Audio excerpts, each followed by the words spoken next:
Para daljes në atyr mundësish mos me pi kafen, se e kam rutin që një kafe me pi me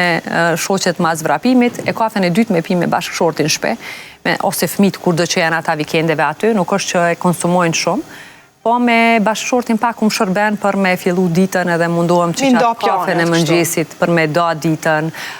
me këqyr qka kemi me bo, me këqyr qka me qenë dita me fmit, drejke na kemi planifiku diqka, kemi dikë musafir. Edhe aty e dojmë tani, i dojmë detyrat tona, po sidomos pas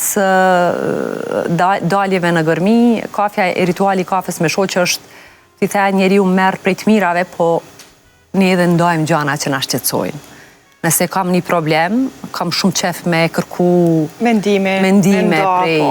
shoqët. Njëjtën e bajnë edhe ato. Po në fakt, problemi nuk është diçka e keqe, është diçka që të shtyn me ecë për para, dhe të gjetë prapë një diçka që të shtyn për mirë. Kur po them problem, po e them sfidat cilat na preokupojnë se cilin.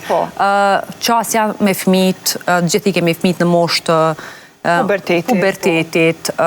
ka një herë si nane nëza vetën që duhna me gjetë një mënyrë të komunikimit që është ma e, do shta nuk është ajo që onë po e boj, kam nevoj mi pytë shoqet e mija, kanë sfidat tila, sfidat për